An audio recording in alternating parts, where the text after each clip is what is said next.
Hi, I'm Nicole Farage at Studio A at the USC Annenberg School.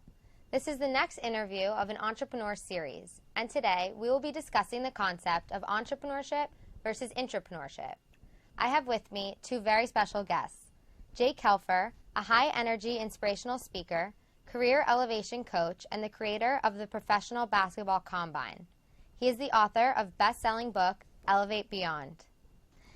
And joining us via Skype from Nashville is Alexis Teichmiller, who works at ConvertKit, an email marketing company for professional bloggers.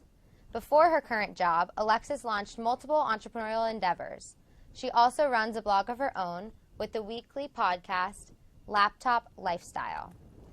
Jake and Alexis, thanks for being here. So happy to be here. I'm so happy that you guys could both make it. So, Jake, I'd like to start off with asking you, can you explain to our viewers the difference between entrepreneurship and intrapreneurship? Yeah, I think there's definitely a difference, and entrepreneurship, to me, is somebody that takes on the challenge of creating their own company and assuming the risk, both financially and motivationally, to start their own company and create something entirely new. And I think intrapreneurship is where people use their entrepreneurial skill set. They have entrepreneurial talents, but they use those skill sets to rise through the ranks in a company where they work for someone else or in corporate America and hope for more financial security, or to just rise through those ranks to become a promoter in certain aspects of the business. Very interesting. And can you tell us a little bit about your experience being an entrepreneur? Yeah, so I decided to take the plunge about a full-time after a year when I graduated from USC. I had been working for the Lakers, and I knew it was time for me to kind of just do my own thing, so I created my first company outside of school called JK Management. And that company has been something where it combines all of the books that I've written, Elevate Beyond, and then I have another book coming up called Elevate Your Network. It combines my personal elevation coaching, where I believe in helping people achieve their own definition of success. And now I'm the creator of the Professional Basketball Combine, which is a really incredible event, hopefully helping people improve their draft stock for the 2017 NBA draft.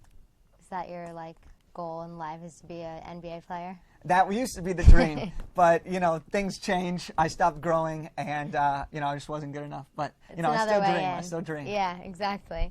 So, Alexis, you have a very unique perspective because you've had entrepreneurial experience, and now you're working at another company. So can you tell us what it's been like being an intrapreneur? Yeah, great question. I firmly believe that really what it means to be an entrepreneur is you're just a problem solver. And so whether you're working for yourself or you're working for another company, you should always be solving problems. So whenever I was in college, I launched my second business, which was a clothing line for women.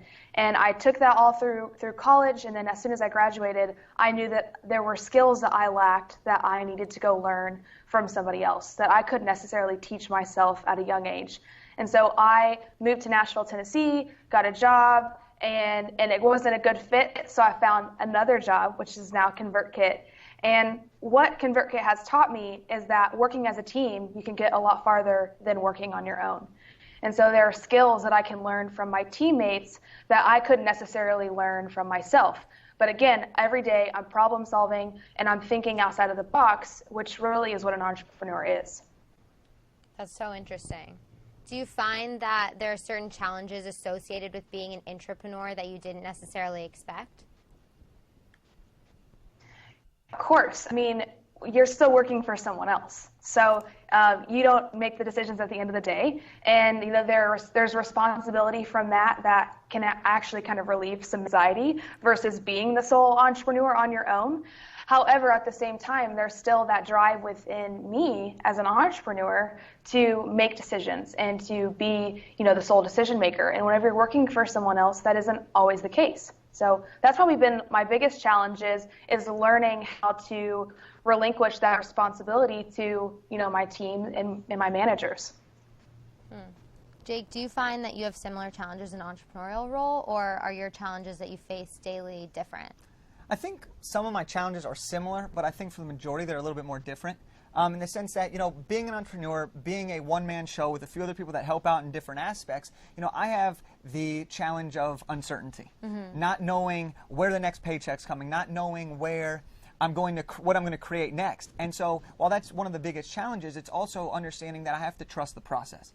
And if I believe that what I'm doing is going to get me to the place that I want to be, which is achieving my definition of success, then I'm going to keep going through that process and keep elevating myself, as I like to say, keep elevating myself along my journey. And so the biggest challenge, though, that I'm currently facing is just that uncertainty and not knowing what's next. But if I continue to trust the process, I'll be able to overcome that and create what I'm destined to create.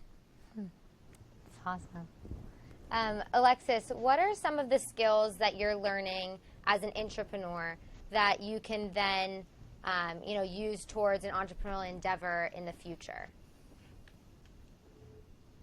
Of course, yeah. So whenever you're working for someone else, there's always a lot of opportunity to grow if you're with the right company. And I am very lucky to have found that company where I have a lot of opportunity for growth. And so with that comes learning hard skills like speaking, presenting. I'm on the sales team, so I'm consistently talking to people and having high energy and learning how to connect and build relationships with a sales mindset.